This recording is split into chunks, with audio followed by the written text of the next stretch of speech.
Bueno, buenas noches. Vamos a dar inicio con la sesión mensual del Colegio Mexicano de Reumatología y, como de costumbre, el doctor Limón nos va a leer el acta de la sesión anterior. Gracias, buenas noches. Siendo las 20 horas del día 28 de noviembre del 2017 en el Salón Frida Kahlo, tuvo lugar la sesión mensual ordinaria del Colegio Mexicano de Reumatología, estando presentes los socios y no socios que en la lista de asistencia se detallan.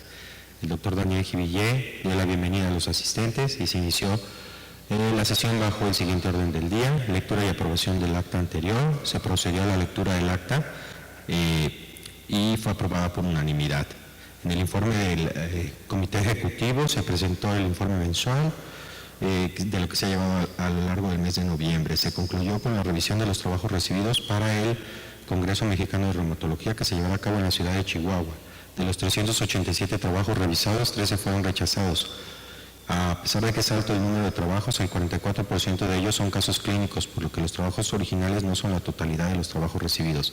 Se está trabajando en programarlos dentro de las sesiones plenarias simultáneas, carteles guiados y carteles. A principios del mes de enero se envió la lista final de resúmenes de los trabajos del Congreso a la editorial Elsevier para que se pudiera proceder a la publicación del número del suplemento con motivo del Congreso en tiempo y forma. La convocatoria por el premio Donato Alarcón Segovia se cerró el último día del mes de noviembre. Se recibieron 2 candidaturas para la vicepresidencia del colegio, mismas que fueron turnadas para su conocimiento al comité consultivo. No se recibió ninguna candidatura para la tesorería. La elección de vicepresidente se llevará a cabo durante el Congreso y, de así existir, los candidatos a tesoreros se presentarán durante la Asamblea General el 19 de febrero. Asimismo, se recibió la candidatura de una persona para maestro de la reumatología clínica, la cual también se sometió para su revisión por el comité consultivo. Durante el ACR, México tuvo una importante participación académica en los congresos extranjeros y se hizo especial mención del grupo de residentes del Instituto Nacional de Cardiología y a la doctora Angélica Vargas por su participación y el buen papel desempeñado, felicitándolos por el trabajo realizado. El libro de texto de reumatología en la clínica general se encuentra disponible para su venta en versión electrónica en amazon.com para todos los interesados y también se puede comprar a través del Colegio Mexicano de Reumatología y estará disponible en las plataformas de Apple y de Google. Se continúa con los trabajos para la elaboración de las guías de artritis reumatoide y de lupus. Las guías de lupus se encuentran en una fase de elaboración del manuscrito. Las guías de artritis reumatoide se encuentran en una fase preliminar, por lo que se sigue trabajando en su desarrollo.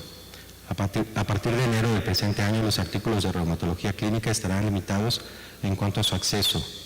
A los miembros del Colegio Mexicano de Reumatología que estén al corriente de sus cuotas se les habilitará un nombre de usuario y una contraseña para que puedan acceder a la página web del colegio, en donde habrá un link para que puedan consultar reumatología clínica de forma gratuita.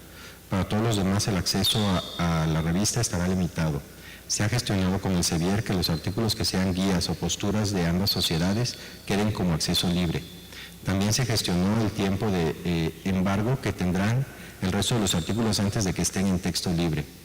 Se continúa en una etapa de negociación en la que están participando 3 entidades: la editorial Elsevier, la Sociedad Española de Reumatología y el Colegio Mexicano de Reumatología. El próximo congreso se realizará en la ciudad de Chihuahua en el mes de febrero. Se enviaron cartas de aceptación y rechazo de trabajos y ya se cuenta con el programa final. En asuntos generales, el doctor Canuso propone que se contrate un contador para el colegio que desempeñe el papel de tesorería. El doctor Daniel Jivillé respondió que en base a la experiencia que se tiene con el cargo de tesorería, el ámbito de trabajo desempeñado va más allá de la contabilidad y mucho de ello tiene que ver con la relación que se tiene con la industria farmacéutica, por lo que además de llevar la contabilidad del colegio y verificar la administración de los bienes materiales, los recursos monetarios, el tesorero se encarga en gran medida del proceso de negociación con la industria farmacéutica para continuar obteniendo los recursos. Conmina a los miembros a participar de forma proactiva y lanzar su candidatura a la tesorería. El doctor Miranda mencionó que el requerimiento de que el puesto de tesorero sea cubierto por un reumatólogo está en estatutos, por lo que para hacer esa modificación se tendría que modificar estos estatutos y todo lo que ello implica. Propone nombrar un tesorero, pero que se cuente al mismo tiempo con una asesoría externa para manejar los aspectos de contabilidad que en ocasiones suelen ser pesados. El doctor Daniel Givillé respondió que el colegio cuenta con un bufete de contadores con los que se tienen reuniones mes con mes para la revisión de los aspectos de contabilidad, además de tener en el personal a la contadora pública Susana Mendoza, quien trabaja para el colegio. Sin embargo, la guía de estas personas debe ser el reumatólogo por estatutos y por ser los principales afectados. El doctor Silvera comentó que el 31 de diciembre del 2017 concluyó su labor como editor de la revista Reumatología Clínica, por lo que se mandó una convocatoria para elegir al nuevo editor asociado. Se recibieron 6 solicitudes de miembros destacados del colegio, haciéndose una revisión estricta de los currículums en base al puntaje para calificarlos, resultando electo el doctor Carlos Javier Pineda Villaseñor, por lo que a partir del 1 de enero del presente año es el nuevo editor asociado de la revista. Después de los asuntos generales, se dio inicio a la sesión coordinada por el doctor César Alejandro Arce, presidente actual del Consejo Mexicano de Reumatología, y posterior a las ponencias se dio por finalizada la sesión a las 22 horas. Si alguien tiene alguna modificación al acta, por favor háganla ahora. De no ser así, les pido que levanten la mano en señal de aprobación. Muchas gracias. Antes de que pasemos al informe, quiero mencionar, como todos ustedes fueron informados, que la doctora Claudia Solís Alvarado, compañera nuestra, falleció en días pasados. Típicamente guardamos un minuto de silencio y ahorita lo haremos, pero sí quiero hacer mención que, así como hemos perdido compañeros destacados del colegio, académicamente destacados con mucha productividad científica, en lo personal creo que Claudia Solís representaba al reumatólogo ideal para el colegio. O sea, ella siempre participó muy alegremente, muy activamente de todas las actividades académicas que teníamos, estaba presente, siempre tenía una buena palabra para todos nosotros en la mesa directiva y creo que con todo mundo en general, y ojalá todos pudiéramos ser como Claudia Solís. Entonces me gustaría que nos pusiéramos de pie y guardáramos un momento de silencio.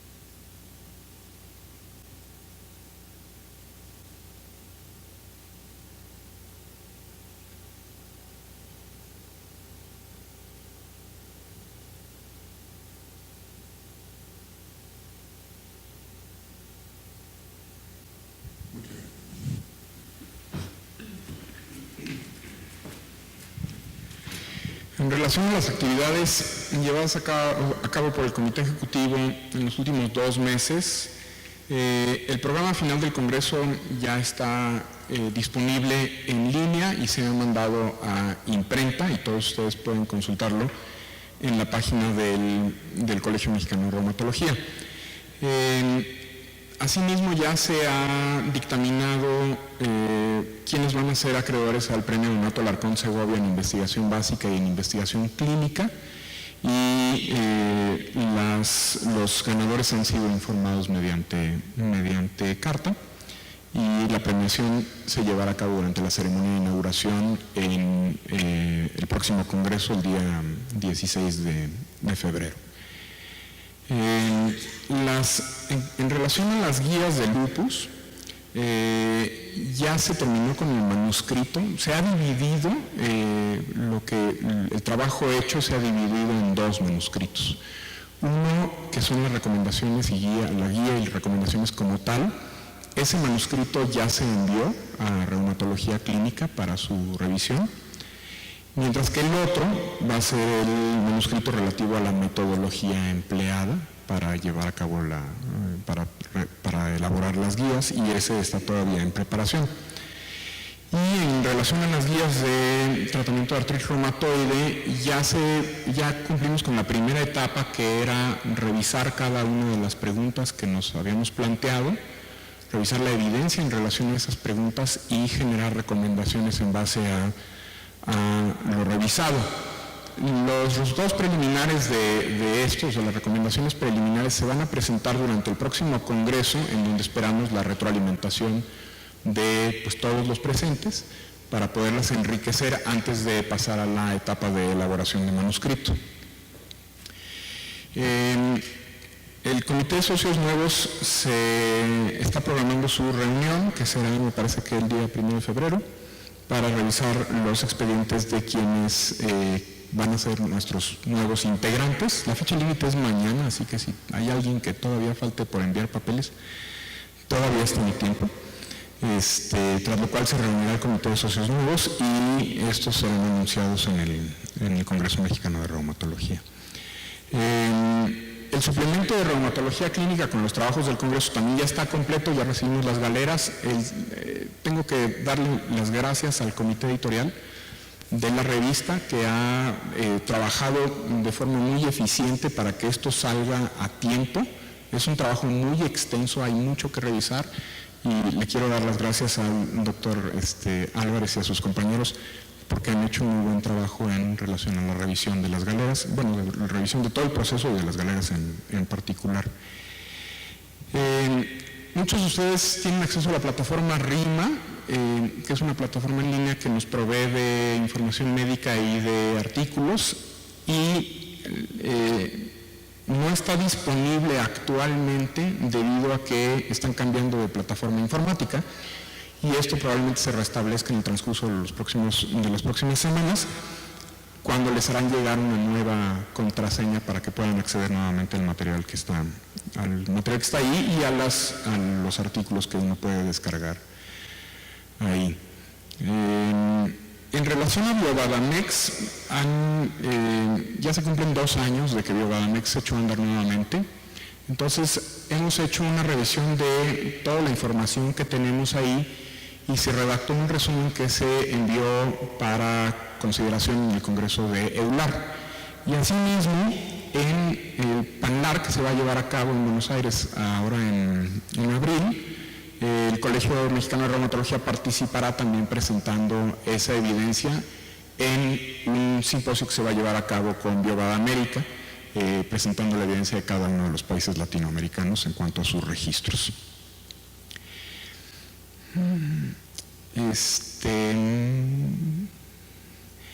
Como todos ustedes saben, seguimos sin candidatos a tesorero suplente, así que los invito nuevamente a que, si están interesados en ser tesoreros suplentes del Colegio Mexicano de Reumatología, presenten su propuesta o su candidatura durante la Asamblea General de Colegiados, que se llevará a cabo el día 19 de febrero en Chihuahua.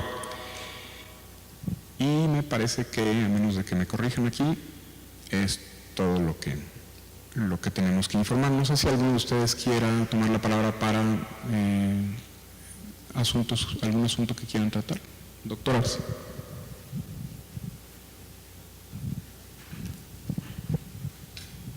Gracias. Buenas noches a todos. Pues primero informarles a todos los colegiados que el Consejo Mexicano de Reumatología obtuvo su idoneidad por parte de CONASEM, que nos la entregan el 16 de febrero, después de un año de muchísimo trabajo y muchos documentos, y realmente ahora fue una exigencia muy alta, pero el Consejo sigue manteniendo la idoneidad para poder seguir certificando reumatólogos en los siguientes 5 años. Y realmente es un logro de todos los consejeros. En segundo lugar, comentarles que se llevó a cabo el examen el 13 y 14 de enero. Fue un examen realmente exitoso, aprobó el 95-98% de a quienes presentaron el examen. Realmente nos da mucho gusto, prácticamente todos los residentes aprobaron, pero además ahora el examen ha sido cada vez más complejo, se ha ido tornando gracias a las publicaciones y a las contribuciones educativas de todos. Es un examen muy complejo. Este año fueron 20 estaciones, 20 sinodales, 20 pacientes, 50 alumnos. Realmente es un examen que nos llevó esta vez sí prácticamente todo el día. Entonces quisiera yo agradecerles a nombre del Consejo, y porque no tenemos un foro adicional, pues a todos los que participan, todos los profesores, todos los personal administrativo, etcétera, que nos ha permitido llevar a cabo un examen de veras ejemplar, que poco a poco se va posicionando como uno de los mejores exámenes de reumatología de todo el mundo, y al menos en México este tipo de examen es pionero en nuestro consejo. Entonces, pues muchas gracias, nada más es lo que quería decirles. Gracias. ¿Alguien más que tenga algún asunto que quiera tratar? Bueno, de no ser así, esta es la última sesión mensual que coordinamos la doctora Carrillo, el doctor Limón y un servidor, y quiero aprovechar para agradecerles a todos los que nos acompañan mes con mes. Su asistencia y su participación ha resultado muy alentador ver cómo hemos crecido en relación a la sesión, y les diría que lo vamos a extrañar, y eso sería parcialmente cierto. Muchísimas gracias a todos y nos veremos en algún otro momento.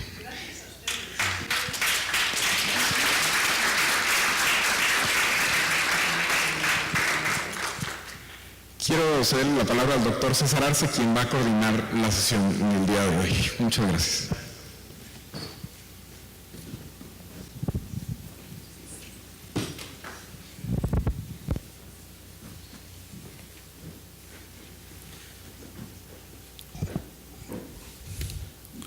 Buenas noches.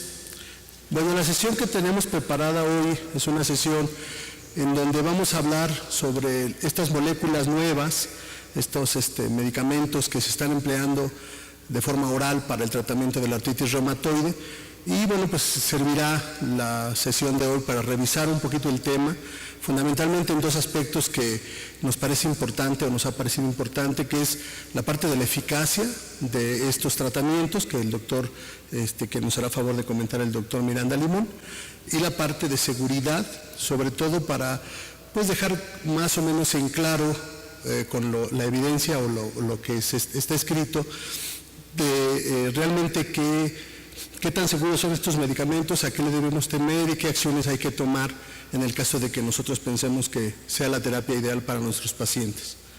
Entonces, voy a iniciar yo con una introducción muy breve, después le cederé la palabra al doctor Miranda Limón y finalmente terminaré yo hablando sobre seguridad, y ojalá quede un tiempo para preguntas, o para, más que preguntas, para que igual ustedes compartan la experiencia con todos los reumatólogos que nos están escuchando y sepamos o aprendamos de lo que estamos haciendo.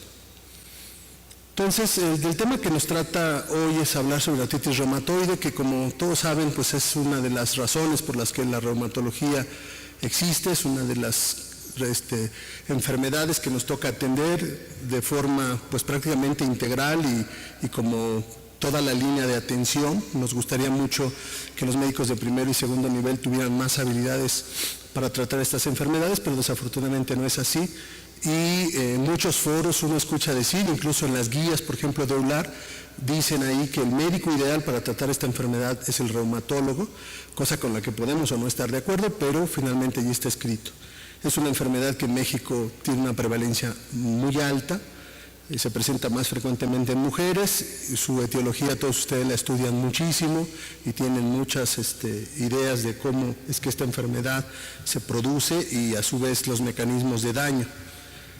Esta enfermedad, la artritis reumatoide, su pronóstico, es decir, su historia natural, depende fundamentalmente de dos cosas: del tiempo y de la persistencia de la inflamación de las articulaciones, fundamentalmente. Entonces, como ven en esta diapositiva, pues realmente el tiempo y el que el paciente no reciba un tratamiento adecuado son los factores que van a ir permitiendo el desarrollo de limitación física, que como ustedes saben, la afectación de la artritis reumatoide se presenta en todas las dimensiones de la salud o del bienestar de los seres humanos.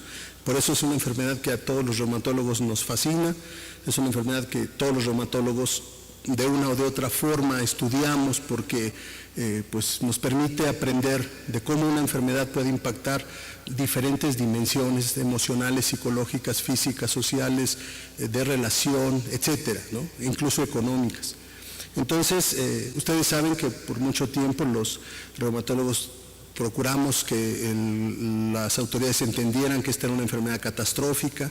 En muchos de nosotros queda la idea de que es una enfermedad que requiere una atención muy importante por parte del Estado, la sociedad o quien pueda participar, pero al menos nosotros estamos en el frente de batalla todos los días viendo pacientes y tratando de ayudarles a que los desenlaces que pueden ocurrir con esta enfermedad solamente ocurran los buenos desenlaces, que cada vez ahora por fortuna vemos más, que es la remisión con tratamiento y la remisión incluso sin tratamiento, que es una cosa que mucha gente empieza a discutir y empieza a ver protocolos de cómo quitar el tratamiento a pacientes que han estado mucho tiempo en remisión, y son cosas que todavía están en la oscuridad de la ciencia y que iremos iluminando con el trabajo de todos los días todos nosotros.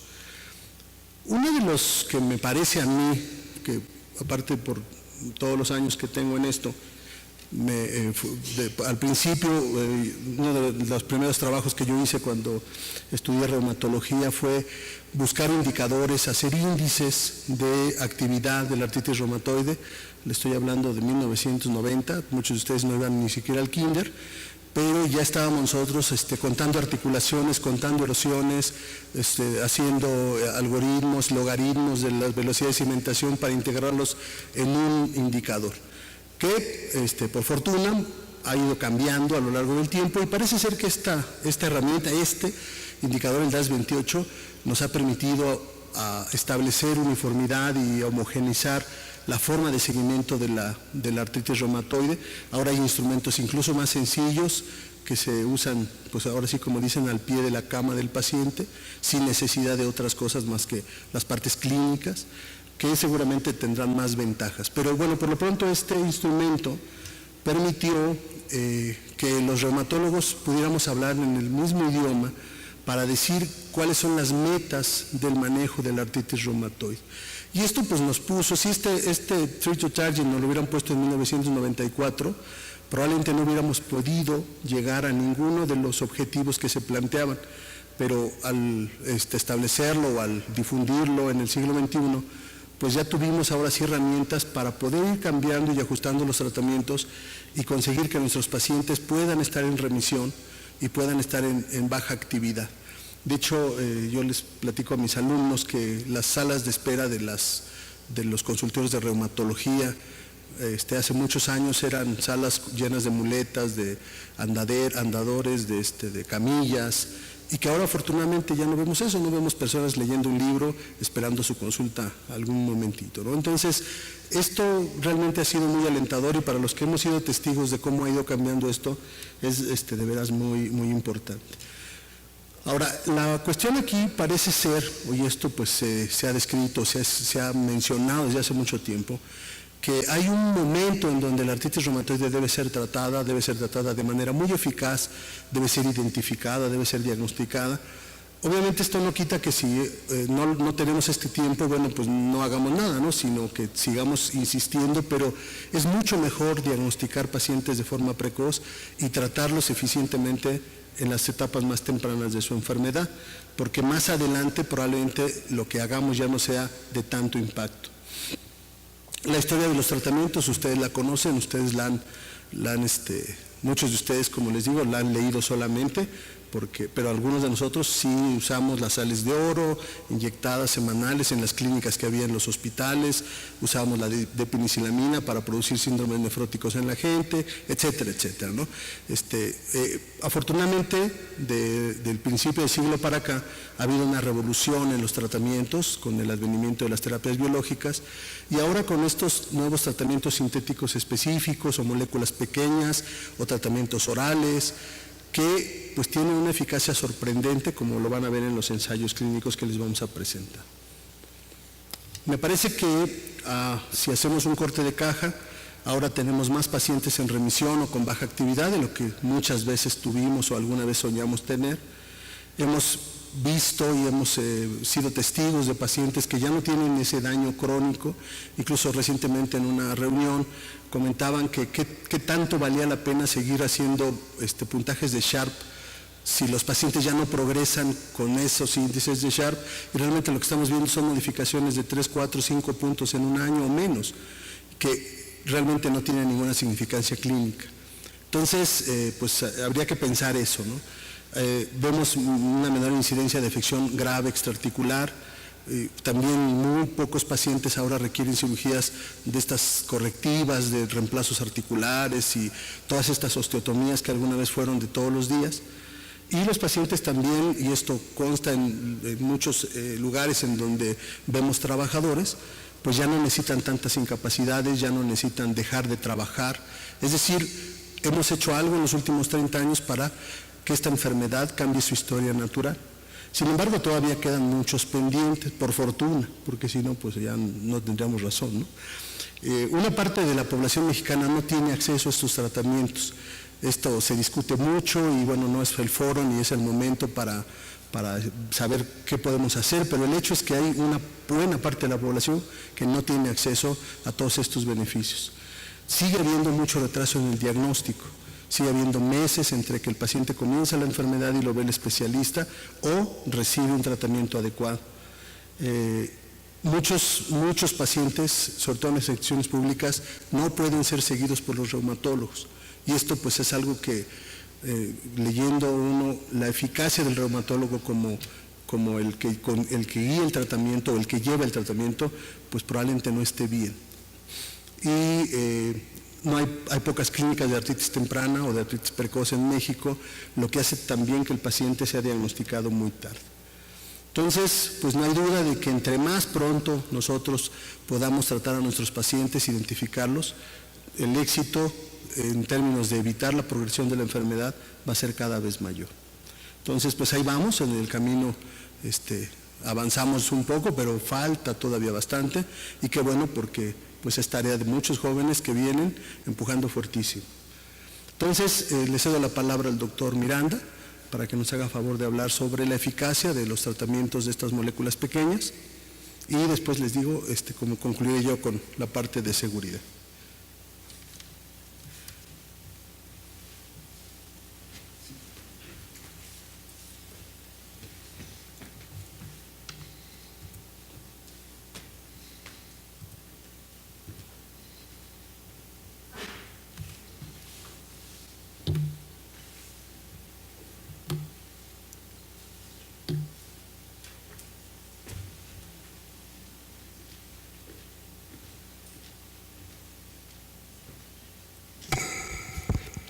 Buenas noches nuevamente. Gracias a la mesa directiva, Daniel, Sandra, Leonardo, de darme la oportunidad de estar aquí con ustedes, compartir nuevamente el micrófono con César Alejandro, que nos tocó primero la presentación del libro, luego hablar algo de ética, y ahora hablando de nuevas moléculas. Un recuerdo muy cariñoso a Claudia, que en esas dos anteriores sesiones se acercó como era ella, como dijo Daniel, muy cariñosa, con palabras muy afectuosas en relación a esas presentaciones. Es un gusto poder compartir con ustedes ahora esta parte de la reumatología que, como dice César Alejandro, es algo muy diferente. La gente joven no le tocó vivir lo que él platica acerca de la penicilamina, por ejemplo, las sales de oro, que antes eran las clínicas de sales de oro bien en las instituciones. Y tener la oportunidad de comentar con ustedes algunas novedades. Bueno, ahí está lo de conflictos de interés, faltaron algunos, pero también he hablado con gente de Roche y de Abbott y de algunos otros hacedores de chochos. Y la idea entonces es hablar con ustedes acerca de estas nuevas terapias. A nosotros nos tocó ver la transición con inhibidores de TNF, que eso marcó un parteaguas en la reumatología. El tratamiento que teníamos antes, ahora nos damos cuenta, era jugar con la enfermedad, o más bien la enfermedad jugaba con nosotros. Por eso es que en las salas de espera estaban llenos de gente con muletas, silla de ruedas, etcétera, ¿no? Que ustedes ahora, los jóvenes, afortunadamente no ven, pero esto ha seguido, el progreso sigue, y ahora están estas nuevas terapias orales, de las cuales vamos a comentar algo rápidamente. Esto ya lo comentó César Alejandro, es cómo ha ido progresando este tipo de tratamientos a lo largo de los años. Y esta es una diapositiva que muestra que a pesar de ese progreso, a pesar de los biológicos, anti-TNF sobre todo, pero los que bloquean moléculas de coestimulación, IL-6 y células B, hay un efecto que se ha llamado efecto techo. Ustedes ven, por ejemplo, si nos referimos solamente a CR20, como los pacientes que reciben anti-TNF y que, es decir, que se utiliza anti-TNF y el paciente solamente estaba con metotrexate o sin metotrexate previo, la respuesta es muy favorable, lo que se pone ahí, lo que se ve aquí en verde. Los pacientes que recibieron ya previamente metotrexate, ven como la respuesta a anti-TNF es más discreta, 50 a 70%. Y los pacientes que recibieron un medicamento biológico previo, la respuesta que se obtiene es más baja, hasta el 50%. Entonces, eso es lo que se llama efecto techo. O sea, mientras más medicamentos haya recibido el paciente previamente, es menos probable que la respuesta con un segundo o tercer medicamento sea eficiente. Otro dato que conocemos todos los que vemos pacientes con artritis reumatoide es lo que se muestra en esta gráfica, que independientemente del criterio que utilicemos de evaluación de respuesta, ACR, DAS28, SIDAI, el índice simplificado de actividad de artritis reumatoide, en 4 o 5 años ya nos quedamos entre 10 y 20% de respuesta. Es decir, la remisión no es sostenida a lo largo de los años en la mayoría de los pacientes como sería deseable.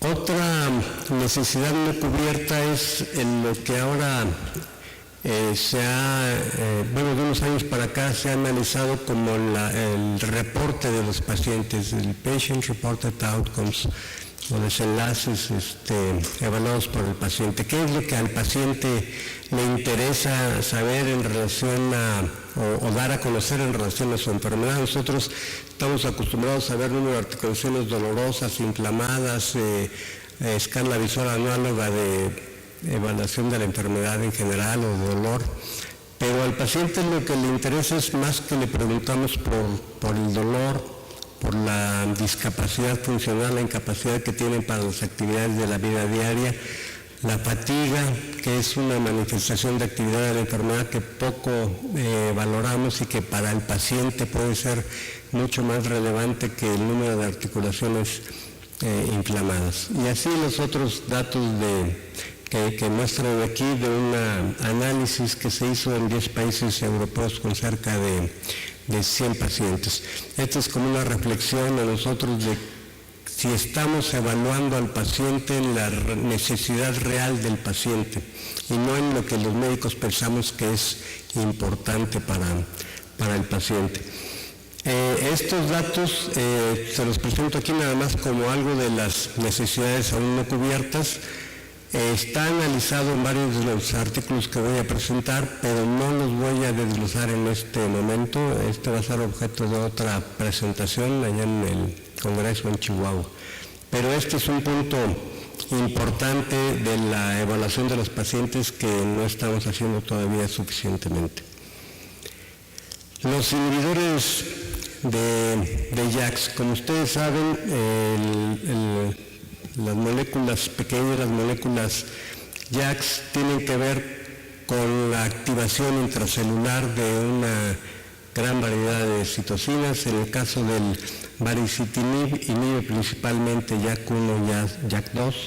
El tofacitinib, que es la otra molécula pequeña que vamos a analizar, inhibe más JAK3 que JAK2 en relación con baricitinib.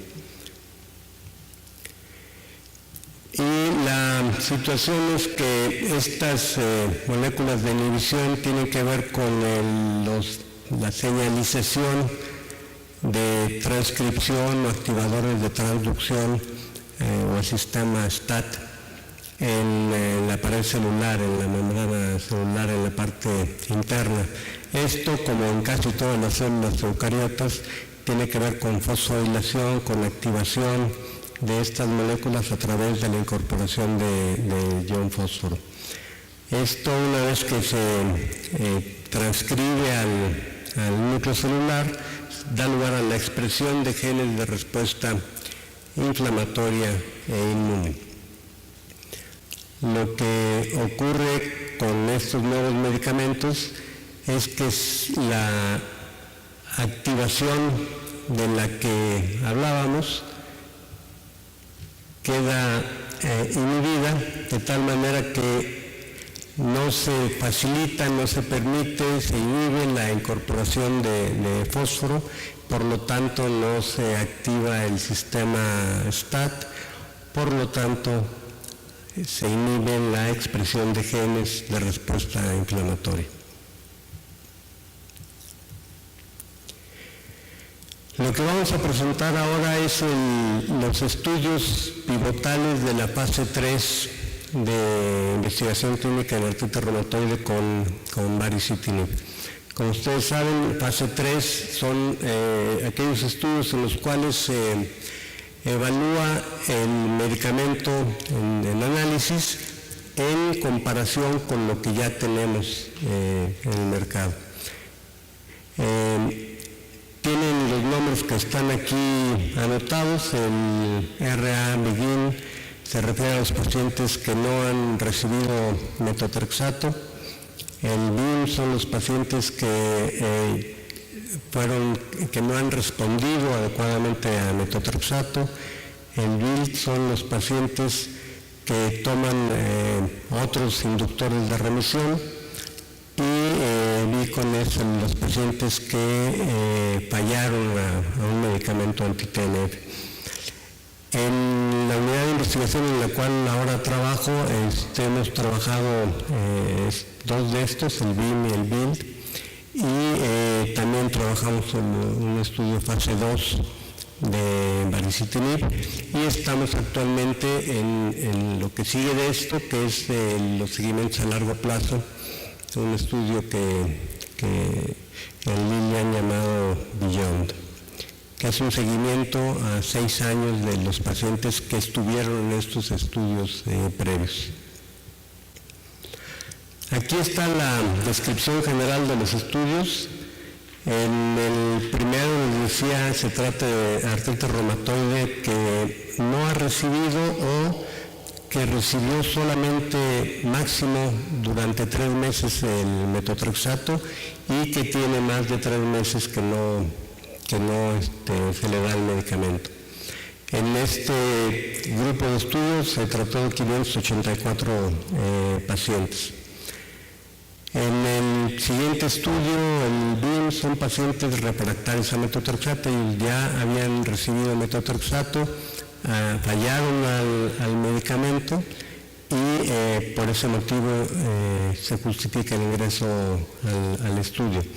En este segundo grupo, en este segundo estudio, el BIM, además está el hecho de que se compara con un medicamento inhibidor de TNF, adalimumab, que conocemos su eficacia, conocemos su seguridad, que tenemos prácticamente todos los reumatólogos experiencia con este medicamento. Entonces, de ahí la utilidad de establecer una comparación cara a cara o head to head le llaman.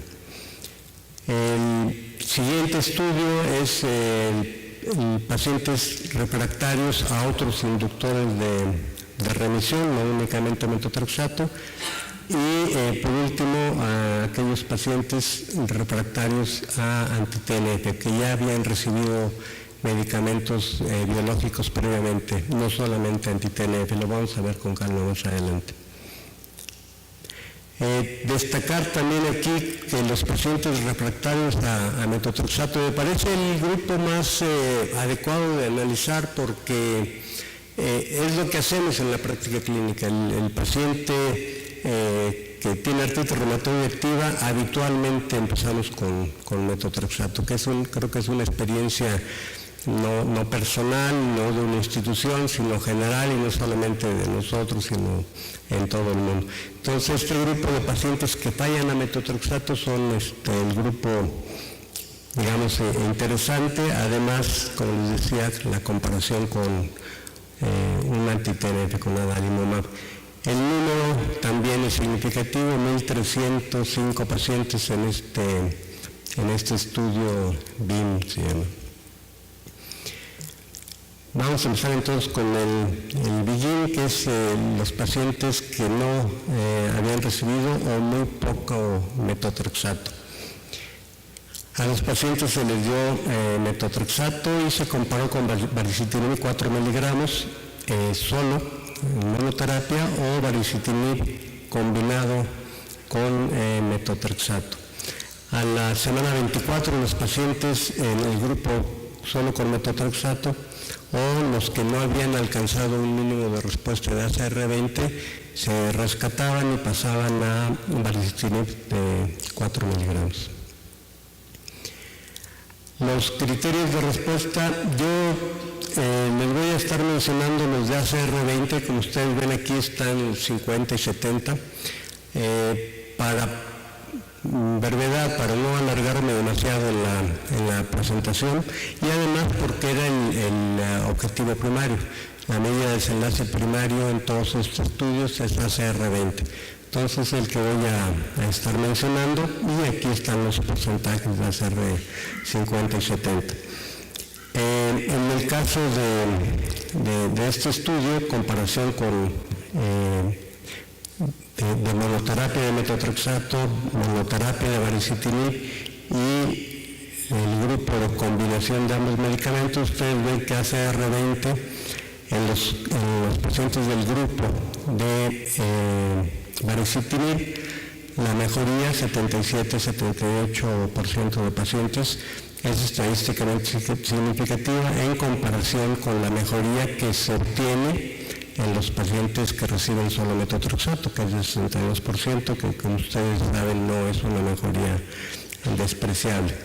Y a lo largo del estudio, al completar las 52 semanas, los porcentajes se mantienen similares, 73% para los grupos de pacientes que recibieron baricitinib, en comparación con 56% con el grupo de metotrexato. Esta diferencia es estadísticamente significativa.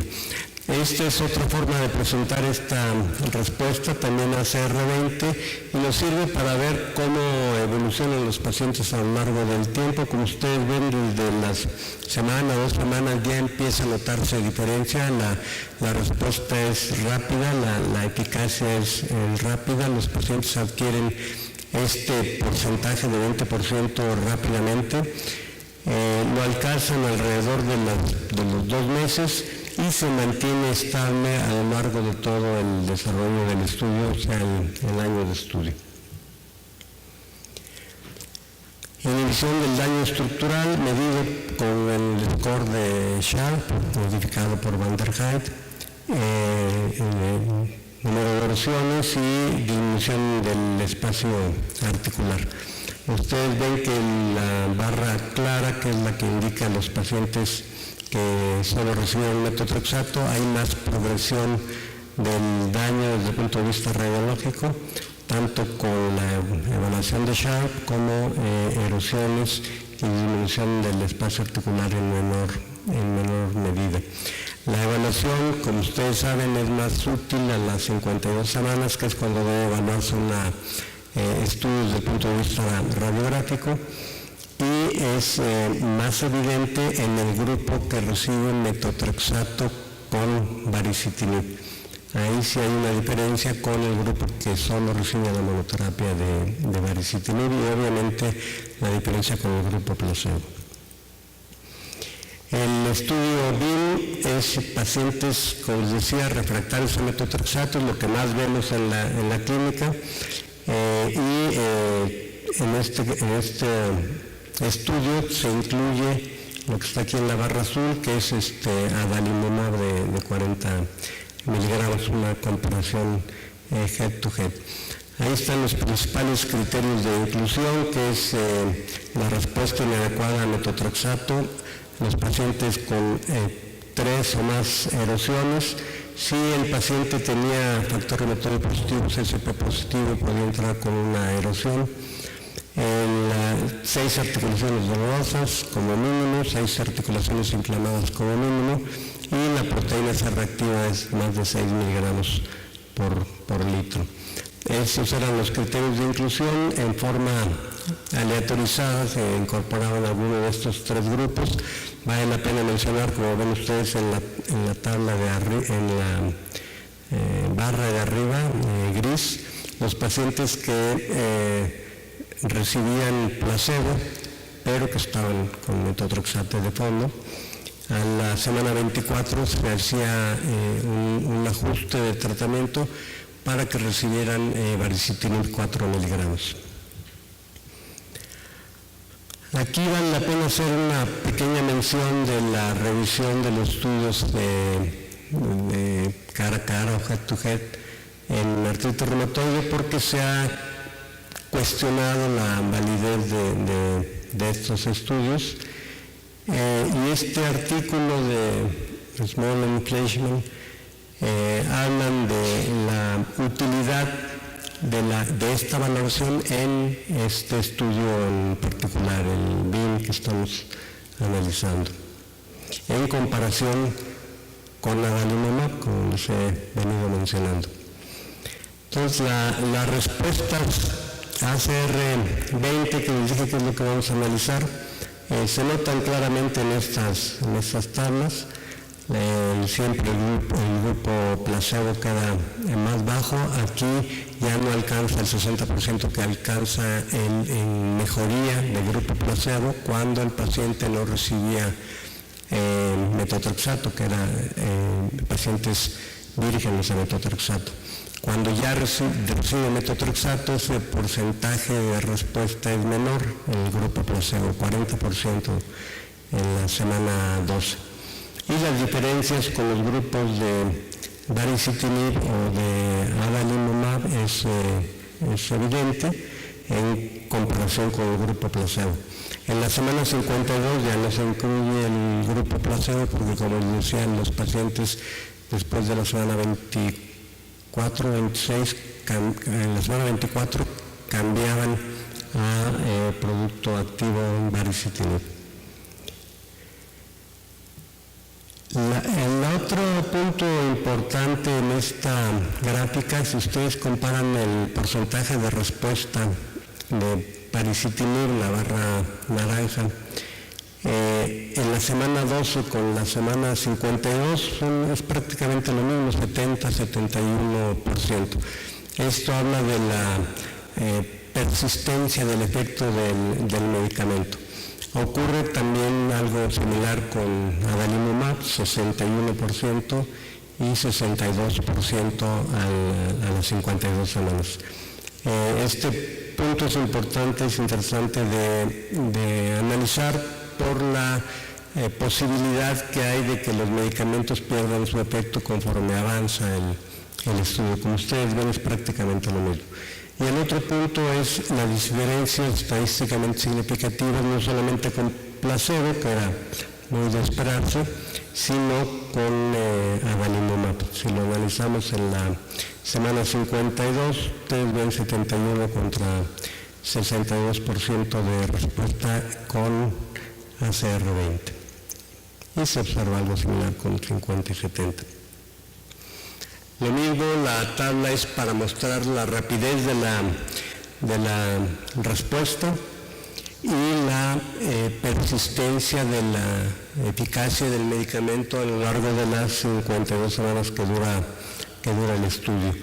Y por otra parte se hace también aquí evidente la diferencia entre los dos grupos de medicamentos de punta, digamos, o sea, baricitinib en comparación con adalimumab. El DAS28 con PCR también se utiliza. En este estudio mostramos algo similar. La importancia es de la disminución más importante que se presenta con los pacientes que reciben el baricitinib y, insisto, en la mejoría persistente a lo largo del año que dura el estudio. Ahí ven ustedes marcado con cruces y asteriscos el porcentaje de respuesta con placebo, insisto, esperable, y la curva se ve interrumpida porque pasan a las 24 semanas al grupo de baricitinib, pero también de manera muy interesante con adalimumab. Este punto es interesante por lo que comentaba yo del artículo de Smolen en relación a la importancia de los análisis head to head, siempre y cuando sean diseñados adecuadamente. La inhibición del daño estructural con el score de Sharp, con la presencia de erosiones y disminución del espacio articular, que como ustedes ven a la semana 52 es muy evidente la diferencia con el placebo, que la enfermedad progresa, y similar, aunque en este caso con adalimumab un poco menor la progresión, tanto en el score de Sharp como erosiones y como disminución del espacio articular a las 52 semanas. En resumen de estos objetivos de eficacia, ustedes ven aquí las evaluaciones clínicas, que son las evaluaciones que conocemos del número de articulaciones dolorosas, inflamadas, en la evaluación del médico, del paciente y de dolor con ACR20, en comparación con placebo, pero también en comparación con adalimumab, tanto en ACR como evaluación de DAS28. La función física con la evaluación de HAQ-D, también estadísticamente significativa. La remisión clínica, en este caso valorada con el índice simplificado de actividad de la enfermedad, de actividad inflamatoria. La progresión del daño medida con el score de Sharp. Y aunque no mostré los datos por obviedad de tiempo, como les dije al principio, también las escalas de evaluación de los reportes de los pacientes del desenlace de la enfermedad. Todas estas evaluaciones, duración de la rigidez, gravedad de la rigidez, no solamente duración, la fatiga y el dolor más intenso, tienen que ver o son resultados estadísticamente significativos también en función de baricitinib. Estos otros dos estudios se presentan en forma conjunta porque el diseño es muy parecido. Como les decía, uno de ellos, el BILD, es en pacientes con respuesta inadecuada a inductores de remisión, no necesariamente metotrexato, y el BICON es en pacientes con respuesta inadecuada a un anti-TNF. Y el diseño del estudio es similar para los dos estudios, placebo, pero los pacientes tienen un inductor de remisión de fondo, baricitinib 2 miligramos o baricitinib 4 miligramos con un rescate a las 16 semanas para los pacientes que estaban, la mayoría de ellos obviamente en placebo, o los pacientes que estaban en baricitinib que no alcanzaban una respuesta de ACR20 suficiente, pasaban al grupo de baricitinib 4 miligramos. Los criterios de inclusión para el caso BILD es pacientes que tenían mala respuesta o intolerancia a un inductor de remisión convencional. En el caso del Vicon es con falta de respuesta a anti-TNF. Sin embargo, ¿qué es lo que indica el recuadro rojo? También se incluyeron pacientes que recibían biológicos no anti-TNF. Y las respuestas aquí las pueden ver. Nuevamente me refiero al ACR20. A veces es difícil recordar tanta cifra, pero si ustedes ven ACR20 con placebo, 40% de respuesta, cuando al principio, cuando el paciente era naive a metotrexato, la respuesta alcanza un poco más del 60%. Y para los grupos activos, baricitinib 2 o 4 miligramos, 66% o 62% en la semana 12, cuando en los pacientes que no recibían metotrexato ese porcentaje de respuesta alcanza el 70%. O sea, mientras más tratamiento reciba previamente el paciente, más baja la respuesta en los sucesivos tratamientos. Esto podría indicar la conveniencia de un empleo más rápido del medicamento. O sea, no esperar a quemar ciertas etapas porque la respuesta probablemente sea menor, como muestran estos resultados a la semana 12 o a la semana 24.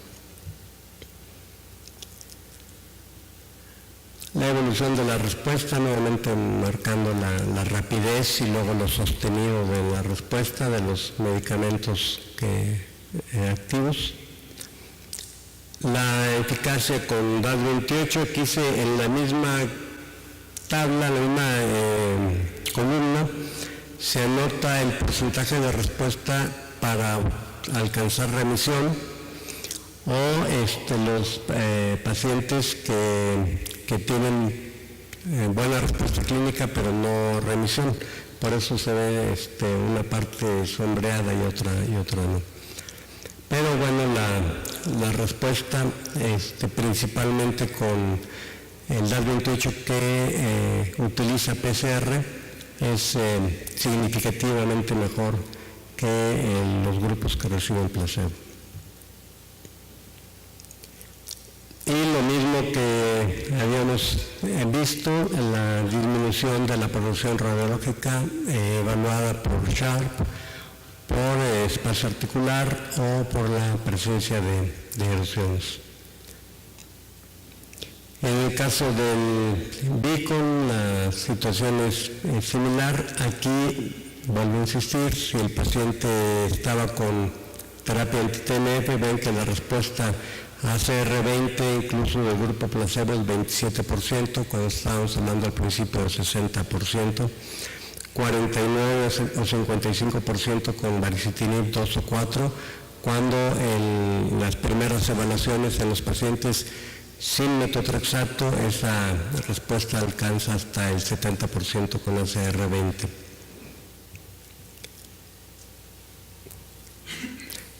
Lo mismo las evaluaciones DAS28, tanto de remisión completa como de baja actividad de la enfermedad. Y las valoraciones estadísticas contra placebo, todas ellas significativas.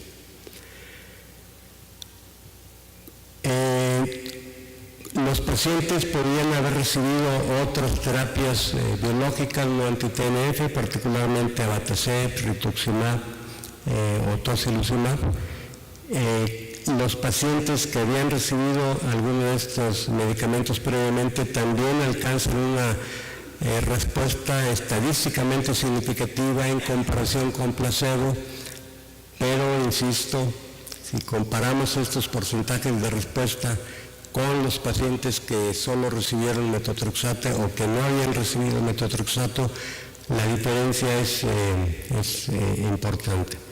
Enfatizando pues que una opción de tratamiento no necesariamente tiene que ser cuando fallan a los medicamentos que ya conocemos, me refiero al empleo de baricitinib. Entonces, en resumen, el mecanismo de acción es innovador, inhibición de JAK y del sistema enzimático STAT, eficacia estadísticamente superior a adalimumab, no solamente estudios de no inferioridad, sino de superioridad, en comparación con metotrexato, pero también la utilidad del baricitinib en monoterapia. La respuesta, como mostré en varias gráficas, es muy rápida, en 1 o 2 semanas ya respuesta, y se sostiene de manera equilibrada a lo largo de 6 meses o 12 meses de acuerdo al estudio. Y como les decía, la posibilidad de administración de monoterapia. El perfil de seguridad lo va a hablar César Alejandro. Ya nada más algunas palabras en relación a tofacitinib, porque finalmente la idea es hablar de moléculas pequeñas. Tofacitinib, ustedes lo saben, ya está en el mercado desde hace un rato. Ya podríamos hablar de experiencia personal con el uso del producto. Y aquí se resumen los diseños de los diferentes estudios, que son también pacientes que reciben tofacitinib en pacientes que no habían recibido metotrexato, en pacientes con falla de metotrexato, en pacientes con falla a inductores de remisión aparte de metotrexato, evaluación también de progresión radiológica y comparación o pacientes que fallan a anti-TNF. También hay estudios con comparación con adalimumab. La diferencia que ya vimos, tofacitinib inhibe más la 1 y la 3 en comparación con la 1 y la 2 que inhibe baricitinib. Esto, aparte de la situación molecular, digamos, de cierta inhibición, inhibe toda una cascada de citocinas que comparten ambos sistemas enzimáticos. Probablemente el tiempo nos diga si esta situación desde el punto de vista químico tiene importancia desde el punto de vista de la clínica. Se ha mencionado la posibilidad de que tenga que ver con las infecciones por herpes zóster, por ejemplo. Del tofacitinib solo, sin metotrexato, ustedes ven ACR20 59% en este estudio de 5 miligramos 2 veces al día. No es esto, bueno, se compara con placebo y ustedes ven ahí la diferencia, que es significativa, es muy clara. No es prudente hacer analogías con otros estudios porque son otro grupo de pacientes, otra situación clínica. Sin embargo, desde el punto de vista porcentual, es diferente a lo que les acabo de mostrar del porcentaje de respuesta ACR20 con baricitinib. Esto es en pacientes con falta de respuesta a anti-TNF, en este caso tofacitinib combinado con metotrexato. Y ustedes ven ahí el porcentaje de respuesta.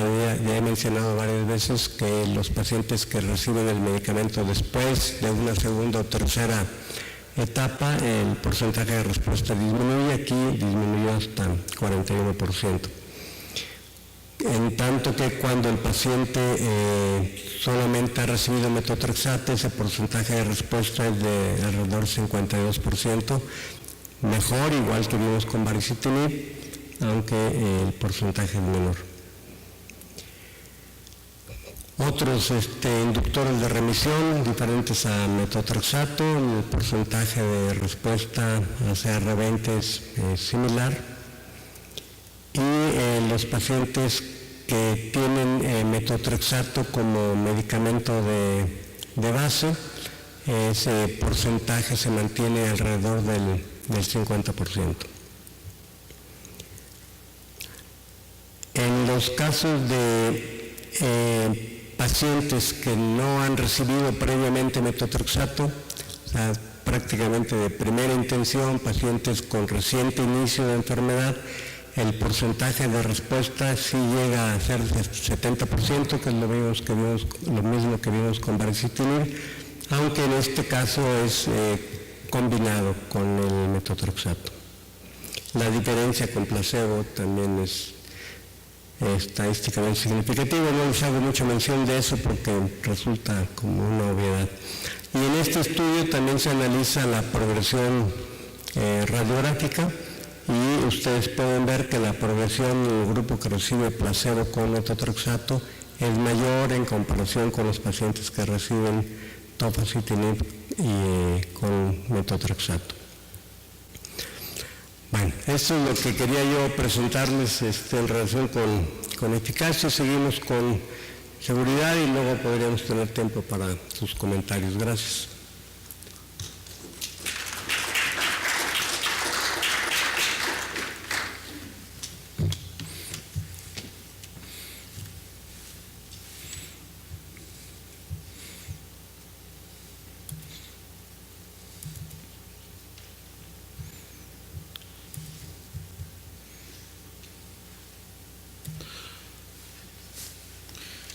Bueno, entonces vamos a hablar ahora sobre la parte de seguridad y nada más, bueno, estas diapositivas, como no había visto ya la presentación del doctor Miranda, pues algunas están repetidas, pero bueno, nada más recordar que esta es la forma en cómo la célula responde a un estímulo, que ese estímulo puede ser ya sea una citocina, un interferón o algún otro estímulo en la membrana celular, y a partir de segundos mensajeros y modificaciones, como decía el doctor, enzimáticas, que finalmente terminan cambiando la síntesis proteica. La vía JAK lo hace a través de estas sinasas de tirosina que activan mediante ATP a estas otras proteínas llamadas STAT, que pueden entrar al núcleo y hacer una modificación de la respuesta en el núcleo. Esta es una familia de proteínas de membrana que utilizan diferentes JAKs, diferentes proteínas, y que tienen efectos diferentes también en el núcleo, ¿no? Dependiendo del tipo de estímulo en la membrana y el tipo de JAK que se estimula. Esto está en la revisión de New England de hace algunos años. Y bueno, vamos a comentar, como ya dijo el doctor Miranda, estos dos medicamentos, el tofacitinib de Pfizer y el baricitinib de Lilly. El tofacitinib ya tiene un poquito más de tiempo en México, ya se ha usado un poco más, de tal forma que hay médicos que ya tienen experiencia en su uso. El baricitinib recientemente se va a comenzar a usar. Este medicamento, ya mencionaron, es un inhibidor de JAK1, JAK3 con selectividad JAK2, que se utiliza, o la indicación sigue siendo hasta ahora solamente artritis reumatoide, y inhibe de forma reversible la unión del ATP a las STAT. El baricitinib es un inhibidor reversible JAK1, JAK2 que no incluye a JAK3 y que interrumpe la señalización de la interleuquina 6, 12 y 23 a través de las vías de señalización de JAK, por lo que ustedes ya desde este momento comienzan a imaginar cuáles van a ser las indicaciones. A la que está ahora actualmente aprobada es artritis reumatoide, pero su mecanismo sugiere que podrá ser utilizado en otras indicaciones que por lo pronto no vamos a hablar de ellas porque no están aprobadas, pero que están en camino, ¿no? Ha mostrado, como ya les mencionaron, los estudios BIL y todos estos que empiezan con B, su eficacia en artritis reumatoide. Bueno, hay dos programas, digamos, fueron dos programas grandes, como ahora ocurre con los medicamentos para artritis reumatoide. Estos programas nunca existieron para metotrexato ni para otras cosas que usamos. De tal forma que a veces suena cruel comparar toda una estrategia de decenas y centenas de pacientes seguidas por meses y meses, cuando el metotrexato fue prácticamente por azar, o con un pequeño estudio de Michael Weinblatt cuando lo empezamos a utilizar en los 80s.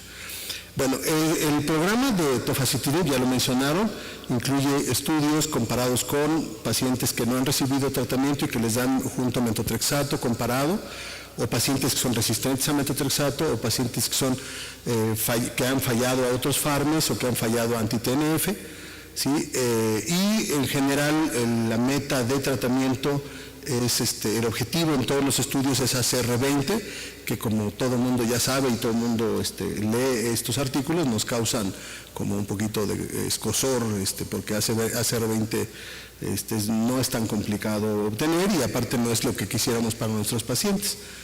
Pero bueno, esos son, así los diseñan, así se hacen, así se calculan los tamaños de muestra.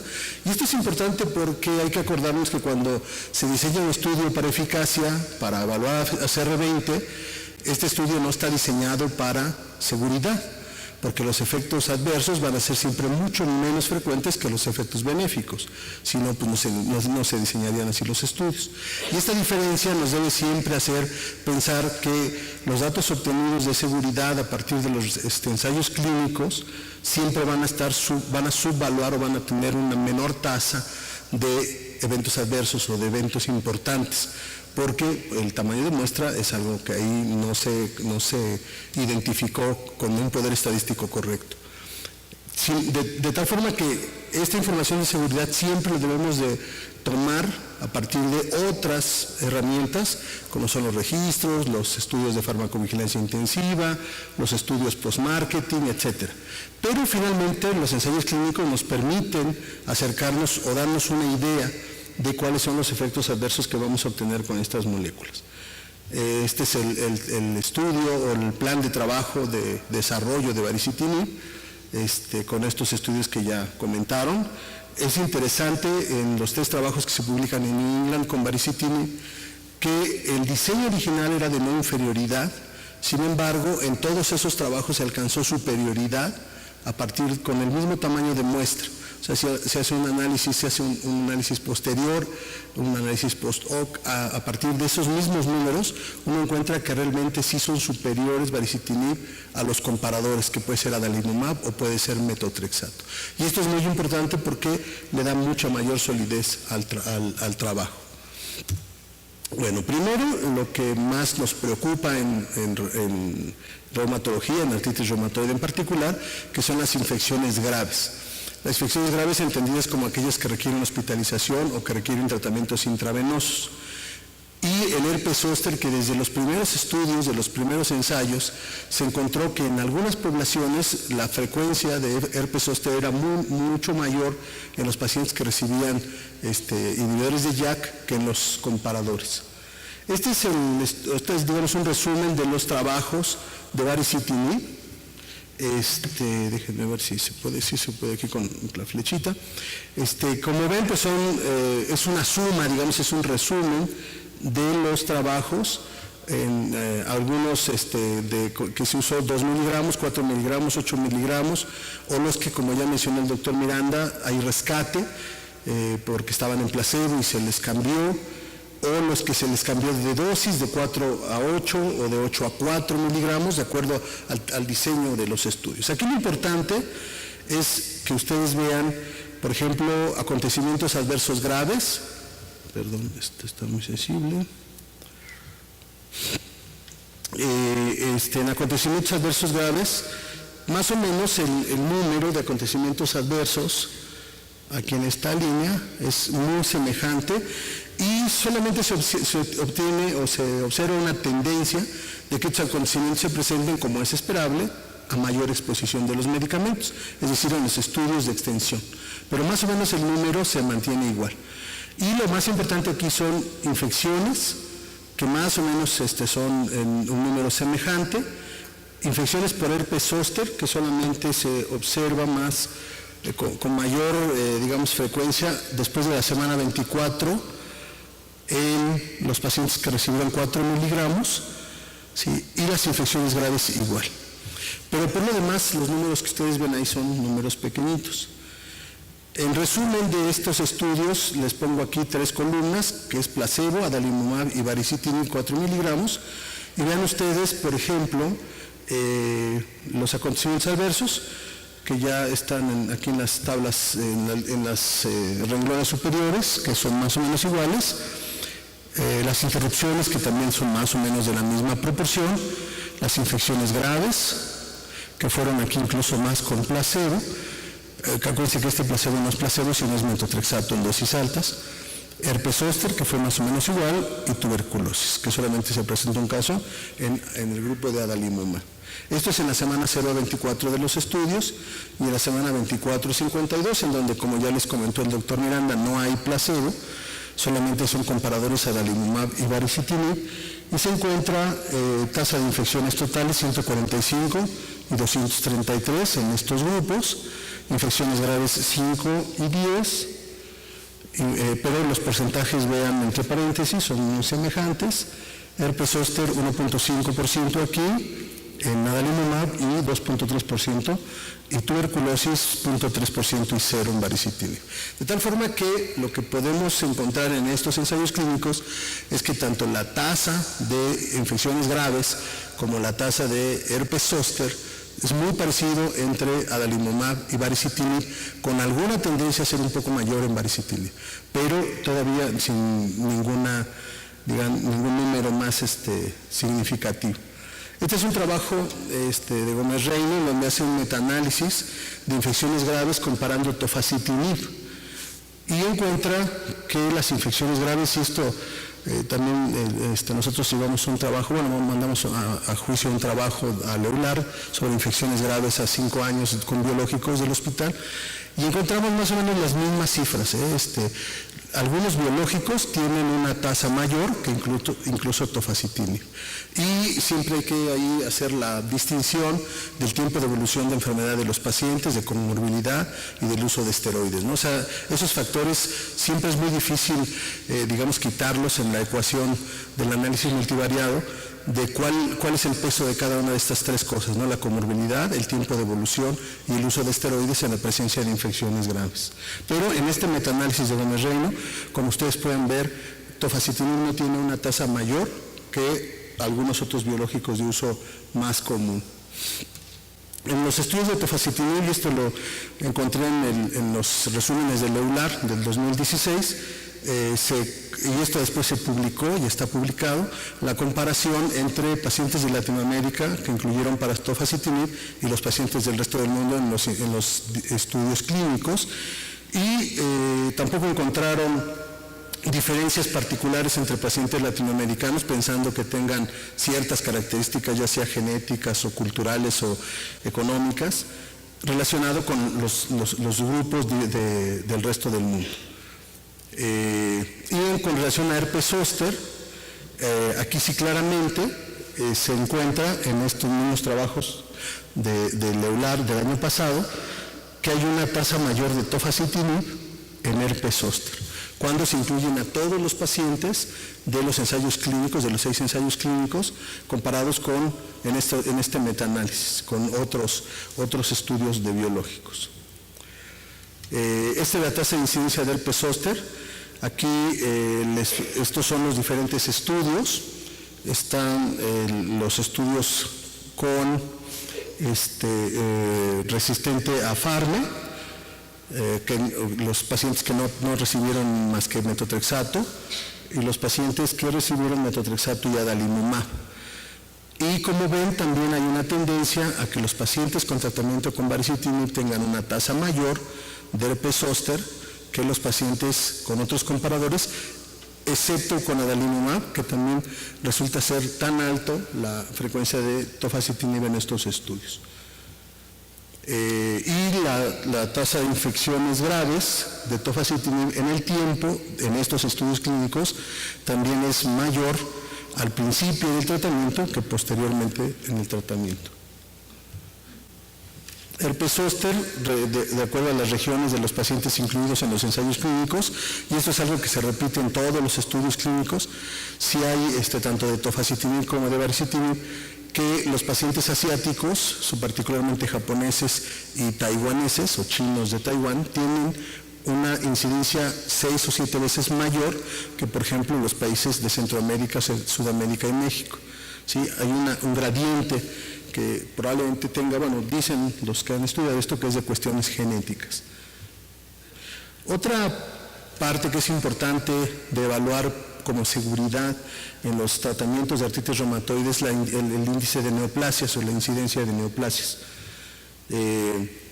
Aquí este es un metaanálisis realizado, publicado hace un par de años, en donde hace una comparación de todos los pacientes con artritis reumatoide de ciertos reportes con la población general.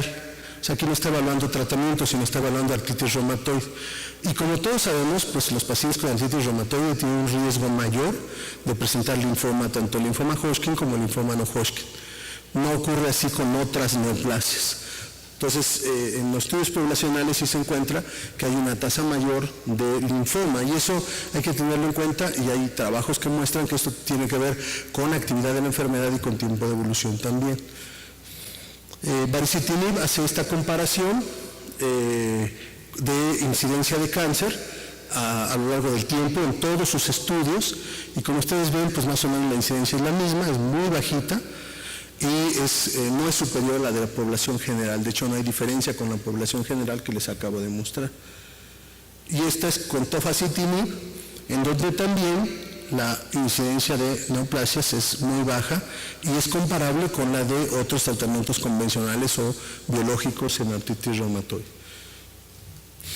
Bueno, otros efectos, y esto es algo que ya también se estudia y se evalúa el impacto de estas alteraciones que producen estas moléculas, son alteraciones metabólicas, es decir, producen dislipidemia, producen alteraciones de los lípidos, tanto del colesterol de baja densidad como del colesterol de alta densidad. Algunos tienen elevación de creatinina, algunos pacientes, y en general hay disminución de hemoglobina, de polimorfonucleares y linfocitos.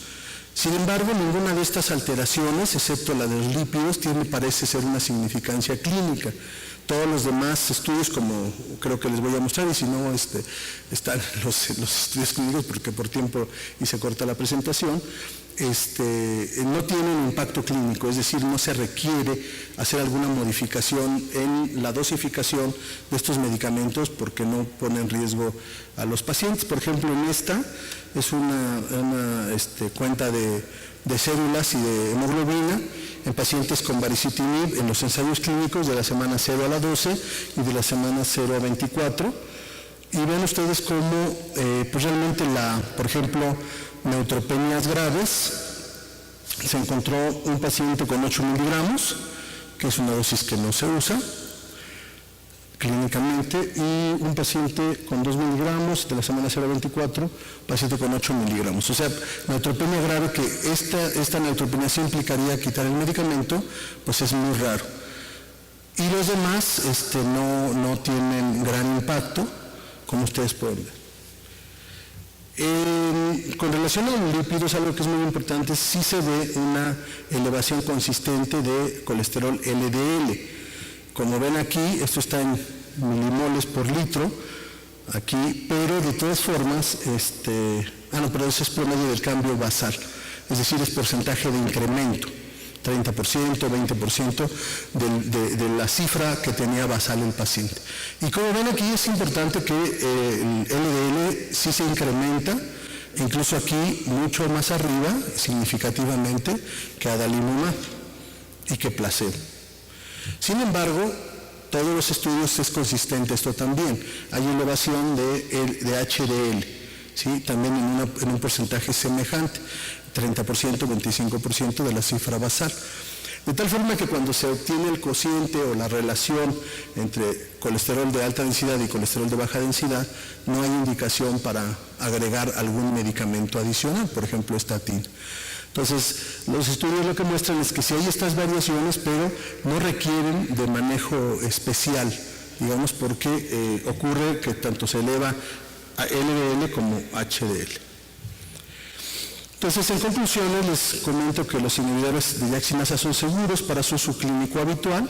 La tasa de infecciones graves, acontecimientos adversos, es semejante entre baricitinib y tofacitinib, y al menos el otro biológico que aquí se estudió, que fue adalimumab. Parece haber una tasa mayor de infecciones por herpes zóster con otros fármacos, aunque esto no es claro en México. Y los reportes que hay, un par de reportes que hay de médicos que prescriben tofacitinib y que los han juntado en un pequeño registro, comandados por la doctora Ira Soque, no ha sido una tasa mayor en esos pacientes, pero bueno, pues es apenas una observación pequeña. Cuando estos pacientes se puedan incluir en los registros, por ejemplo, de Biobadamex, etcétera, pues podremos tener una visión más clara del porcentaje de la incidencia de herpes zóster y sobre todo de qué hacer si es necesario vacunar o no a los pacientes, bajo qué situaciones, ¿no?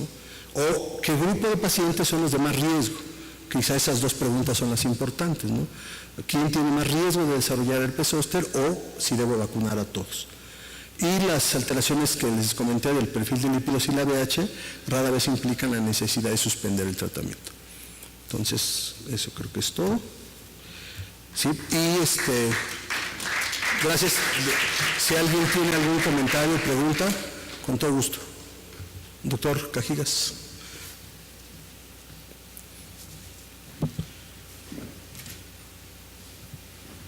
Yo tengo una pregunta para Juan Manuel y otra para Alejandro.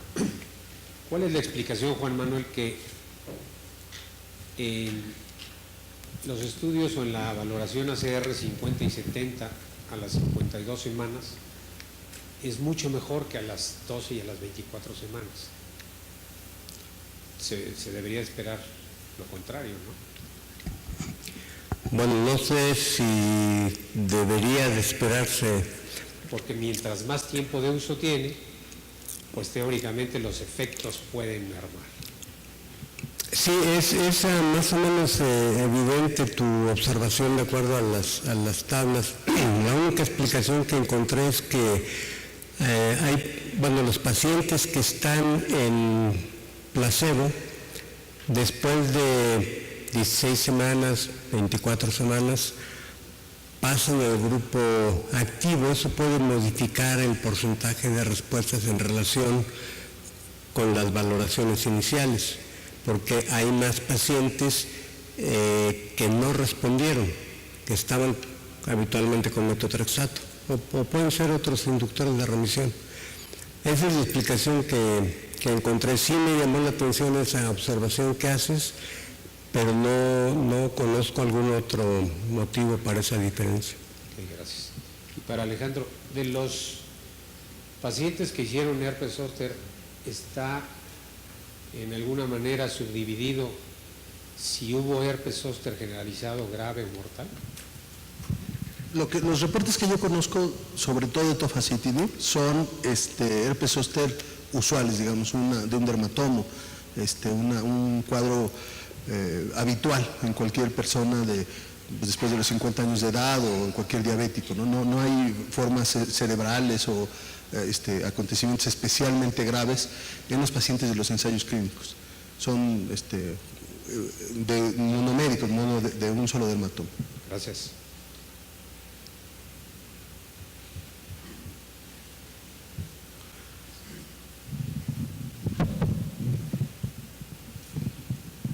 Gracias por la presentación. ¿Cuál sería la recomendación dentro de toda la gama de tratamientos que tenemos para artritis reumatoide para ubicar a las moléculas pequeñas inhibidores de ya cualquiera de las dos? Y la segunda pregunta es, finalmente nuestros pacientes mueren de riesgo cardiovascular y si existe alguna evidencia de que el uso de inhibidores de JAK modifica este riesgo, más allá del control de la actividad de la enfermedad.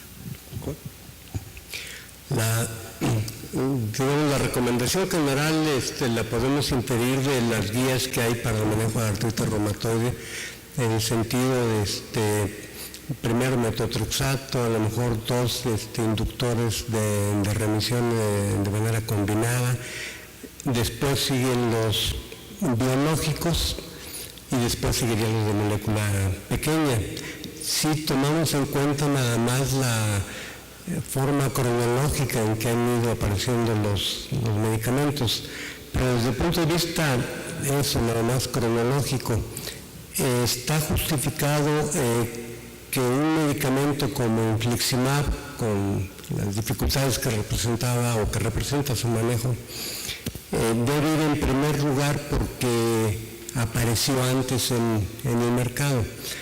Esa sería una primera reflexión. Otra es como les mostré en los pacientes con baricitinib o con tofacitinib que reciben tratamiento después de haber fallado a anti-TNF, el porcentaje de respuesta es menor. La mayor respuesta es en los pacientes inclusive naive a metotrexato. La siguiente es 77% de ACR20. Estoy de acuerdo con César Alejandro de que ACR20 es como muy marginal, pero bueno, esa era la medida de desenlace que se escogió. Si el paciente tenía metotrexato y fallaba, el porcentaje baja a 70%. Si tenía otros DMARD, baja a 60%. Y si fallaba a biológico, si esperamos a la falla a biológico, baja aún un poco más. Entonces, ese sería otro motivo de reflexión. Estamos a lo mejor dejando de lado a medicamentos potencialmente útiles, como lo demuestran los ensayos en los cuales se utiliza solamente con falla de metotrexato. Sin embargo, yo tendría un comentario adicional. Las modificaciones de las guías del año pasado, tanto de la americana como de la europea, sugieren que que los tofacitinib o baricitinib deben de ir después de la falla a un farme, ¿no? O ahora no sé qué diga la guía mexicana que va a salir, pero es muy probable, yo supongo, que va a ponerlos en la misma, digamos, en el mismo lugar que después de la falla de 1 o 2 farmes sintéticos usuales. Ahora, aquí, y al menos en la práctica que yo tengo, es que una vez que el paciente decidimos que le vamos a dar un biológico o una molécula pequeña, que él decida. Digo, independientemente, considerando sus riesgos, considerando pues lo que uno tiene que considerar en todos los pacientes, pero finalmente para ellos es una gran ventaja regresar a una terapia eficaz oral. ¿Sí? Ellos lo valoran mucho, porque, por ejemplo, hay pacientes, ahora que nosotros hicimos el trabajo que enviamos a Leula, que llevan 10, 12 años inyectándose semanalmente, o como nosotros teníamos el etanercept de 2 a la semana, entonces son 2 inyecciones por semana por los últimos 12 años. Me dice, ya me inyecté más que un diabético, me dicen las pacientes, ¿no? Entonces, pues eso también es algo que es muy importante y hay que ponérselos, como decía Juan Manuel hace rato, que el paciente también participe de la decisión, tal como las guías de todos lados dicen, yo estoy seguro que la de aquí también. Muchas gracias por las presentaciones. Pues creo que el tema obviamente es de gran interés para todos y es necesario, por lo que tú mencionas, de que México tenga su propia experiencia global, ya que mencionaste que hay diferencias tal vez con alguna población asiática, tal vez con la población europea, en lo que se refiere a eficacia y seguridad de tanto los biológicos como estos nuevos medicamentos inhibidores de JAK. Y obviamente el campo es amplísimo para seguir investigando. En la población mayor de 65 años, obviamente, el riesgo del herpes zóster se incrementa, lo acabas de comentar. Hay estudios de eficacia y seguridad de baricitinib en pacientes mayores de 65 años. Sí, en los estudios clínicos se incluyen pacientes pero sí que, especiales, específicos. A este grupo, si es que hay alguna... Que yo haya leído, no estoy seguro de este grupo, pero sí, este grupo está incluido en todos los años, pero enfocado a pacientes mayores de 65 años o de algún riesgo en particular, no sé, Javier, no lo conozco. El otro punto es que en relación con las neoplasias, los modelos experimentales son los que ayudan mucho a conocer la incidencia. ¿Conoces algún estudio sobre modelos experimentales de baricitinib y el riesgo de cáncer? Si hay mayor riesgo o menor riesgo. Lo usan para, por ejemplo, cáncer de mama o cáncer de pulmón. Los mecanismos de inhibición de JAK, que al menos en las dos revisiones grandes que hay de los mecanismos, claro que estos medicamentos pueden ser blancos de terapias antineoplásicas y sí es muy probable que, no lo sabemos en la traducción clínica, pero en in vitro hay evidencia de que estas modificaciones de la producción de proteínas o de la modificación genómica puede tener ya sea un efecto benéfico o no. Claro. Para el desarrollo de neoplasias. Sí hay estudios, no sé específicamente con estos medicamentos, pero sí con las moléculas, o sea, con las inhibiciones de JAK. Claro, sí, hay estudios, tengo la impresión que se ha hecho al respecto para cada una de estas moléculas y su riesgo de cáncer en modelos experimentales. Finalmente me llamó la atención cuando mencionaste la superioridad del baricitinib frente a otro biológico. Esa parte me inquieta, pues, porque algo parecido escuché cuando cada biológico nuevo aparecía, decían que era superior al otro, y finalmente con el paso de los años quedó claro que no eran superiores ninguno a otro, ni en eficacia ni en seguridad. Mi pregunta es, ¿en qué fue superior baricitinib? Esto es en los estudios clínicos. Específico fue superior. En el ensayo clínico ellos diseñan un número, un tamaño de muestra de no inferioridad. Y por ejemplo, en el que me acuerdo ahorita, los dos de baricitinib, ellos dicen, si nosotros alcanzamos el 12% de diferencia, nos consideraremos no inferiores a adalimumab. Sin embargo, cuando hacen el estudio, encuentran una diferencia mucho mayor. ¿Sí? Y entonces incluso los mismos editorialistas dicen es que esta diferencia implica superioridad, no implica solo no inferioridad, pero eso es en términos estadísticos, pues en términos de tamaño de muestra, de la beta, de todo esto que maneja la gente que sabe de eso.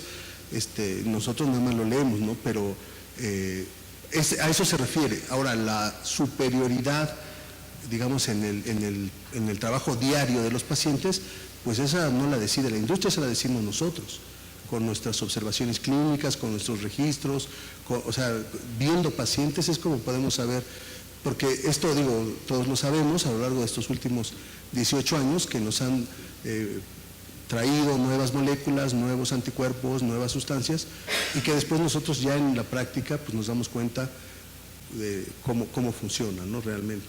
Pero toda esta parte es más estadística, más del diseño y de la discusión del trabajo, más que de otra cosa. Si me permites nada más una observación, en relación con la pregunta de la edad de los pacientes, la lectura de los artículos no permite ese tipo de análisis. Tengo la experiencia con el medicamento, la mayoría, bueno, 3 estudios, son cegados, son doble ciego, pero el de seguimiento ya es abierto. En ese grupo lo que podemos observar es que no importa tanto la edad del paciente, sino las comorbilidades. Si el paciente tiene comorbilidades y tiene 50 años de edad, va a estar más en riesgo que aquel paciente de 70 años que no tiene comorbilidades. Muchas gracias, muy buenas presentaciones. Quería preguntarte, Juan, ¿cuál era la dosis de metotrexato y por qué vía se administraba? La dosis era mínimo de 10 miligramos. Llegaba hasta 20 miligramos, si mal no recuerdo, pero eso era de acuerdo a la respuesta, de acuerdo a la tolerancia del paciente, no era dosis fija para todos los pacientes. ¿Y por vía oral o vía subcutánea? Era vía oral, que yo recuerdo en la mayoría de los casos. A mí me parece que en nuestros países, cuando es crítico tener el mayor beneficio posible para el costo, cuando uno habla de metotrexato, tendría que hablar, y especialmente en comparaciones con otras medicaciones biológicas, de la vía subcutánea, porque ahí tienes un 100% de absorción, mientras que por vía oral podrá ser 50, 60%. Con esas dosis, cualquier medicamento va a ser superior al metotrexato.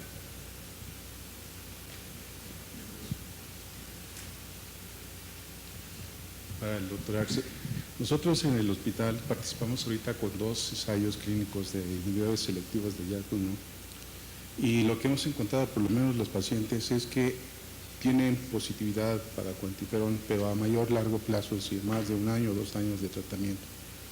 Y la pregunta es, en el caso de tuberculosis, en estos ensayos, ¿ustedes tienen en sus reportes qué porcentaje de pacientes tienen cuantiferones positivos a más largo plazo? Todos los pacientes de estos estudios fueron evaluados con PPD y todos tuvieron PPD negativo.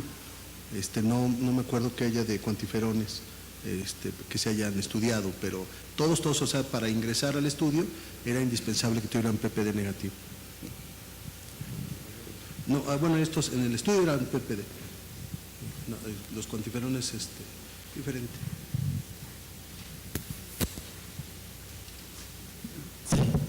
No sé si será la última pregunta, pero es la de cajón y obligada, porque además de felicitarlos por la presentación, cuando uno selecciona, por la razón que sea, de acuerdo a guías o porque decides dar una molécula inhibidora de JAK y tuviéramos que compararlos, ¿habría, y esta es una pregunta para el doctor Miranda, ¿habría alguna desventaja o ventaja sobre uno u otro? Y para Alejandro, si el vacunar a los pacientes realmente contra herpes zóster tiene alguna ventaja para evitar esto, aunque sabemos que las poblaciones afectadas pues sí son las asiáticas, pero en nuestro medio ocurre, y eso tendría alguna ventaja o no sobre evitar más esta exposición.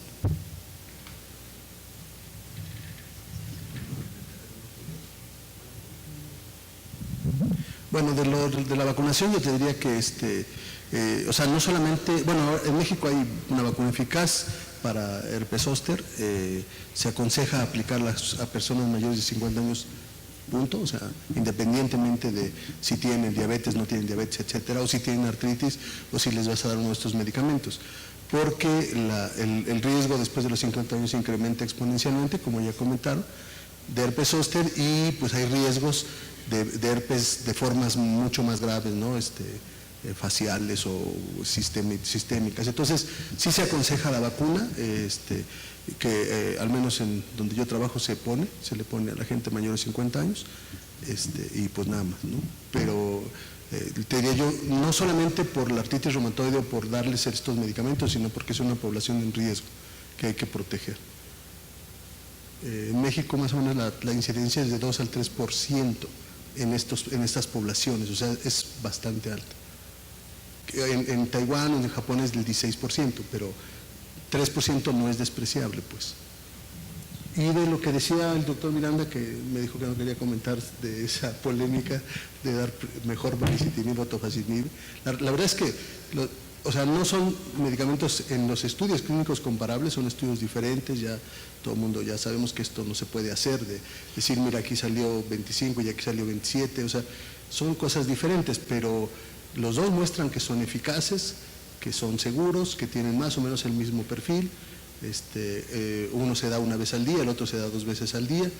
Yo te diría que esa es la única diferencia, que para los que son muy olvidadizos, a lo mejor el de una vez al día, pero realmente no hay razón así científica para preferir uno que otro. Bueno, yo nada más un comentario en relación a los objetivos de los estudios. Si el objetivo es demostrar no inferioridad, solo se puede concluir en eso. Me parece que el estudio tiene 2 grupos y es por eso, digo, a lo mejor no lo tengo tan claro, pero no puedes concluir con un objetivo dirigido hacia un desenlace, otra conclusión. Digo, como comentario. En ese sentido yo quisiera hacer un comentario. Ninguno de los estudios con biológicos fue diseñado para demostrar superioridad. Ninguno. Todos fueron diseñados para demostrar no inferioridad. Sin embargo, en el estudio de VAI sí fue diseñado para demostrar superioridad. Ese es el único que cuenta con el diseño correcto. Hay uno de cercolizumab que está comparado con adalimumab y trató de demostrar superioridad y no lo... Ese es el que Sandra me está haciendo señas. A ver, Sandra. No, el estudio que se hizo para demostrar superioridad fue tocilizumab contra adalimumab en monoterapia. Y ese sí fue un estudio de superioridad. Sí, es muy raro ver diseños de superioridad. Por lo menos en los últimos 18 años es muy difícil que veamos estudios de superioridad. Habitualmente se diseñan como no inferioridad. Tenemos preguntas de provincia, me parece. Sí. La primera pregunta es del Colegio de Península y dice, con relación a las moléculas pequeñas, ¿existe alguna relación entre el HDL alto y el riesgo de infecciones virales? No, no hay ninguna relación. Son fenómenos que se presentan pues, en los estudios, que se demuestran, pero no hay relación entre ellos. Ok. La otra pregunta es del doctor Centeno, que dice, ¿cuál es el mecanismo por el cual ambos fármacos se introducen, me imagino que se refiere tanto a tofacitinib como a baricitinib, se introducen a la célula para inhibir JAK? Inhibir JAK. ¿Cómo se introducen a la célula para inhibir JAK?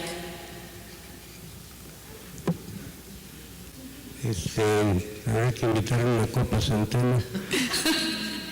Pero es que es señalización intracelular, no es como los receptores de citocinas que están ahí arriba de la superficie celular, sino que están intracelulares. El mecanismo de activación, como ocurre en la gran mayoría de las células de los organismos, a través de la incorporación de fósforo. Lo que hace esta incorporación es que activa este sistema de transcripción y activadores de transducción, que es el STAT. Entonces, esa unión JAK-STAT es lo que permite la transmisión de la información al núcleo celular. No sé si por ahí vaya la pregunta, pero... Creo que más bien se refiere a cómo entra el medicamento a la célula. Sí. El medicamento es muy pequeño, o sea, el tamaño es el de ATP. Entonces atraviesa la membrana. No necesita transportadores especiales, ni atraviesa la membrana. Ok, ya no hay más preguntas de vía web. ¿Alguien más que tenga alguna pregunta aquí? Bueno, de lo contrario, nuevamente agradecerle a nuestros ponentes el día de hoy, a Lili por su patrocinio y a todos ustedes por su asistencia, y los invitamos a que pasen a el vino. Muchas gracias, buenas noches. Felicidades, doctores. Les queremos dar una constancia en nombre del colegio.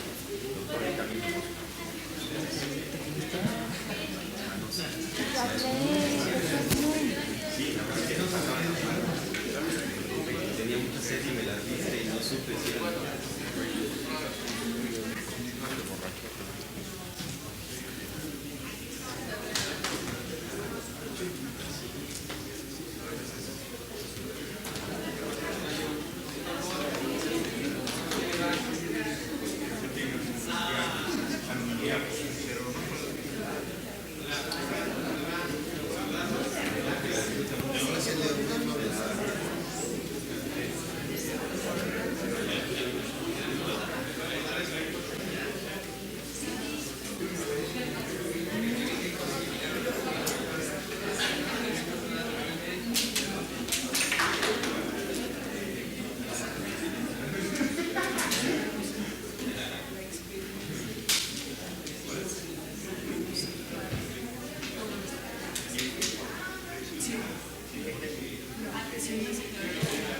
Sí, ok.